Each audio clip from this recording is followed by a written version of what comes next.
Hey guys, welcome back. Today we're doing another requested fantasy football mock draft. This time we're going from the 10th spot in a 10-team PPR mock draft. We'll show you how to win your league by winning your draft. Let's get this fantasy football podcast started right meow.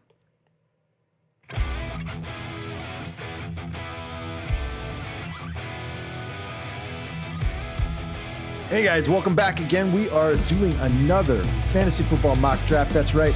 We are doing another one that was requested recently, actually. We had a request for one on a 10-team PPR mock draft from the 10th spot. We did the first spot the last time, 10th spot. Both of these are at the elbows, the opposite ends of each round. You're going to have different stuff fall to you at different spots, so we'll see what's going to happen here. Can dive in headfirst into the shallow and get moving right away on this.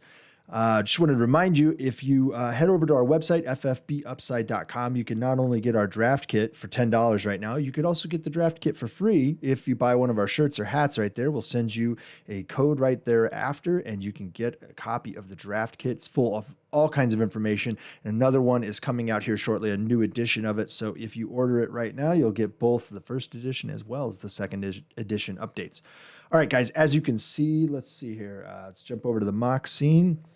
And let's see, we've got the draft already sort of set up here. We've got PPR, as you can see, 10th position from a 10-team draft. We've got a single flex with 3 wide receivers, just in case you do 2 wide receivers. We do draft the kicker and defense just because if you're in a kicker and defense league, you need to kind of know where those are going to go off the board because some of those are going to go earlier. And as a result, a few players are going to fall down the board a little bit at the end of the draft. We're going to keep a 60-second clock on this. And let's get moving on it. Here we go. All right, so back in the first round, I've mocked this a bunch of different ways, and I'm seeing several opportunities for wide receiver, running back. I think what you're going to find more often than not is a prevalence of wide receivers. But we do have the opportunity here to go right off the top and grab Aaron Jones in a PPR. That's pretty good. He gets a lot of passes thrown his way. He is a little bit injured right now, so do be careful with that. But at the 10th pick, we kind of have to take something here, I think. I prefer to get a running back in the first or second round, especially if I'm at the back of the draft here. So I'm going to take him, and then I think one of the two, either Hill or Diggs. You could reach and go get Travis Kelce here, but I wouldn't really, that wouldn't be my preferred move. So I'm going to go with Tyreek Hill, I think. I do like Stephon Diggs. I do think that his volume is better than Hill. One of the cautions that I would have, and you got to make the call on your own here, is just look at the volume that Hill gets. He has been a monster on actually fairly small volume relative to the other guys that you're seeing produce at the level that he has. Now, he's consistently been there for a few years, right? So there's no real reason to knock him down so far. But I would just caution you that if you are in a full PPR league, he's going to maybe get 6 or 7 catches in a game, which is a good amount. But you're also looking at the front end of the draft here, first few rounds, guys who are getting upwards of 12 targets some games. So we're going to go with Hill here just because you can't deny that he is an absolute beast. It's pushing Keenan Allen on us here at the top or back end of the third round, suggesting Keenan Allen. Again, got to kind of think, this is just like in the first slot that we did last time. You've got to think about how you're building your team. It's going to feel like you're reaching sometimes because the second pick that we're going to make here is going to be 19 picks before our next pick. So we're going to feel like we're reaching sometimes when we actually aren't. In this instance, Keenan Allen is a pretty solid pick. His volume is going to be there, I think. They do have a new offense coming in. I like Terry McLaurin a lot as well. If we're leaning wide receiver, running back at this point is it's decent, but I think that we can possibly hold off a little bit and see what happens. We're probably going to be pushing it on a few of these guys, but I think what we do is we do wide receiver and running back. I feel comfortable taking a wide receiver here, and we can just go with Keenan Allen. His volume is undeniable as of last year at least, and then we're going to take our running back as well. one of the nice things that you have here is the ability, if you're picking in the 10th pick or the first pick, is the ability to think through 2 picks at the exact same time. So if you're evaluating this player or that player, and you don't have to decide between the 2 of them, you can take both of them. You can also plan out how to build your team a little bit better, a little bit more like you like it. I'm not a huge fan of DeAndre Swift. He's on my don't draft list. I've listed why. You can check out the last episode when we talked about running backs to avoid, and that's actually going to be up on the screen right now in the corner, and that's going to tell you why I don't like him. I would lean towards Chris Carson or David Montgomery, and actually I would go with David Montgomery here. The reason I like David Montgomery is I think that his volume picked up last year, and I don't see that dropping off right now. I think that you've got, when Justin Fields comes in finally, it's going to be better for him. But I think that Dalton's just as good still. So I'm going with him. They're not going to like that pick when I've got other options that they prefer at that spot still available. All right. Let's just keep an eye on our roster. We've got 2 of each, I believe, running back and wide receiver. Apparently we're going NFC North and AFC West. It's what we're doing here on our running backs and our wide receivers, right? All right. So, they're pushing T. Higgins. There's also Kenny Golladay. Galladay's also banged up a little bit, so do keep an eye on that if you're considering him right now. He's got that soft tissue injury hiding again, or hopping out again, and that's becoming a problem.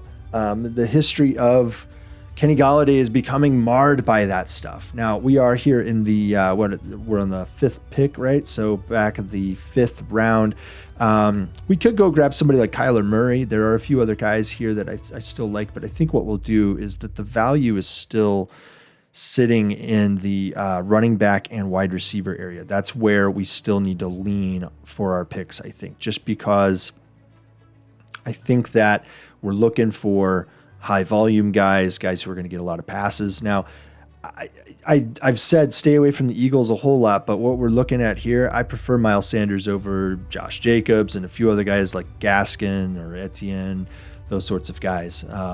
So yeah, all right, we're back on the clock, and we went with Sanders there. Let's check out the wide receiver situation. Juju's hanging out there. Again, you got to look at it not from the perspective of, is this a reach, right? Because when you're picking back to back and you have so many picks between your 2 picks, it becomes very difficult to say that something's, a reach or not a reach. Now, if it's like 3 rounds of reach, yeah, you're reaching then at that point. All right, so we've got Myles Gaskins, Josh Jacobs. Those are options there. Wide receivers kind of thin. I don't really prefer this territory right here. If I was going to take somebody, I might go down here and take Chase Claypool. But I think I'm going to stick with running back, actually. I know that we're leaning heavy running back that direction or that way now. If we do that, yeah. So we're going to go with Josh Jacobs here, actually. I would put him and Gaskin in the same territory, actually. So that's not a terrible spot in my mind, not a terrible pickup. There were some guys who would fall there.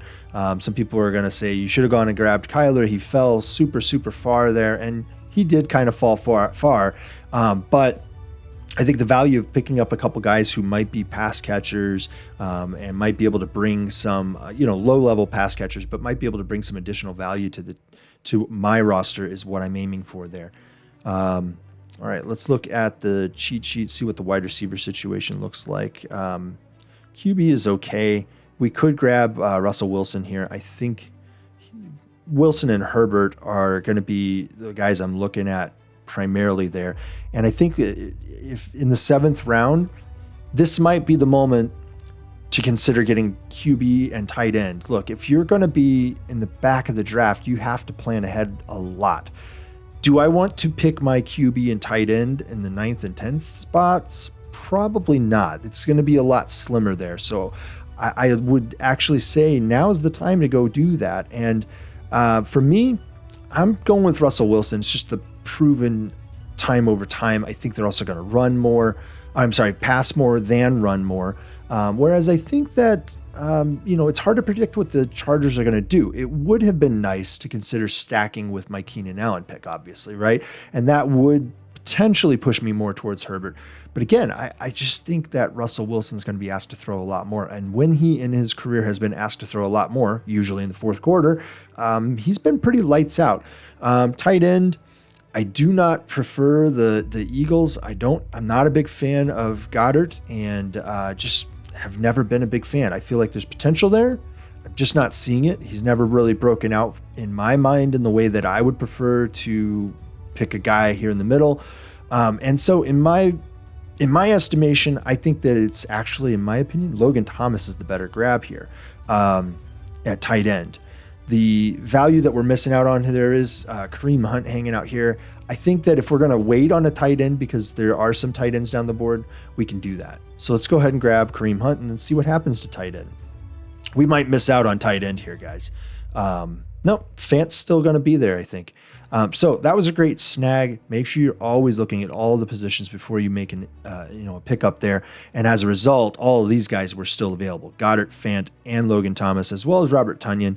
I'm not as hot on Robert Tonyan. You got to look at his touchdown to target ratio. He does go out on a lot of passes, and that offense is geared toward having that tight end leak out and get the pass, right? So that isn't a terrible pick, but it's not a good pick ahead of these other guys. I would still pass on Dallas Goedert. I think that I'm probably going to go with Fant here. I do like Logan Thomas a whole lot. I think that he's going to have a great year this year. Let's just take a peek at our roster really quickly. And we've already got 5 running backs, 2 wide receivers. So probably we should have considered wide receiver earlier, right? Because now it's a little bit of an issue.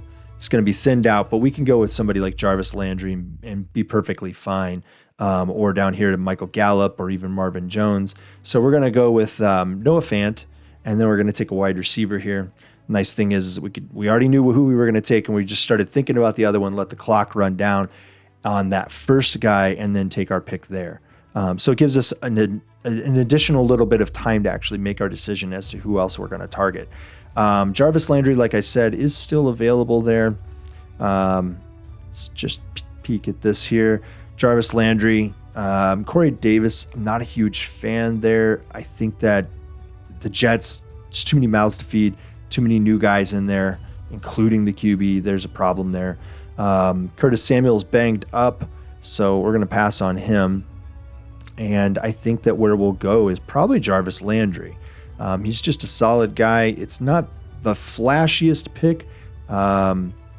It is a decent bit early, but he's not going to be there when we come back around. We're going to be looking at guys like Marvin Jones, Darnell Mooney, Jalen Waddle, Marquise Brown. I think that we go for volume here and we grab Jarvis Landry. Again, targets are worth a whole lot in PPR. And so the fewer mouths to feed in a system, the better. OBJ is just always banged up. I think he's on the way out. I think there's a possibility he's gone before the season starts from Cleveland, just because I don't think that he fits for them exactly. Chicago, we could go with Darnell Mooney. Chicago is a decent team as far as I think pass volume goes. We're looking for depth picks here now with the wide receivers. We're going to hold off on running back unless we see something fall way down the board. We really just could not pass up on Kareem Hunt when we grabbed him in the, I think it was 8th round. Just a great grab there. We could go and get somebody like Jamal Williams. I think Jamal Williams is going to be the running back 1 on Detroit eventually, because I don't think Swift is going to be able to get it done. It's just my personal opinion. I think that he is a solid running back. I just don't think that he's very good in pass protection, whereas Jamal Williams is outstanding in pass protection. All right, so we've already grabbed our QB, tight end. We're just going to stick with one guy there, and then we're going to go here to wide receiver, and we're going to grab I'm going to go with Darnell Mooney. I think that there's fewer options in that offense in the passing game. And so I think the volume in PPR is going to be decent for him. I think that we're leaning on guys like him, Allen Robinson, and then they traded away Anthony Miller, and then you've got David Montgomery coming out of the backfield catching passes. Tariq Cohen is hurt right now, obviously. We're going to go with a wide receiver here, though, just to double check what we've got. We've got 4 wide receivers. Let's go ahead and grab at least one more here, maybe 2. Get to 6 in each position. I like Russell Gage here. We're probably reaching at this point for a few of these guys, but that's okay. Let's see. We also want to grab one more running back, I think. And Jamal Williams still hanging out there. Tony Pollard's great.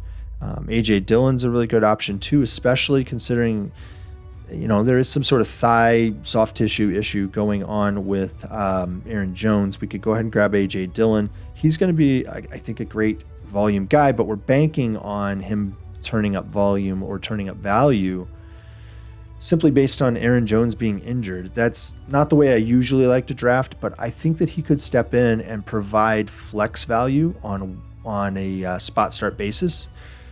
So that's where we're going to go, and then we're going to check out wide receiver, grab a couple more here. I think that the better move was the running back there.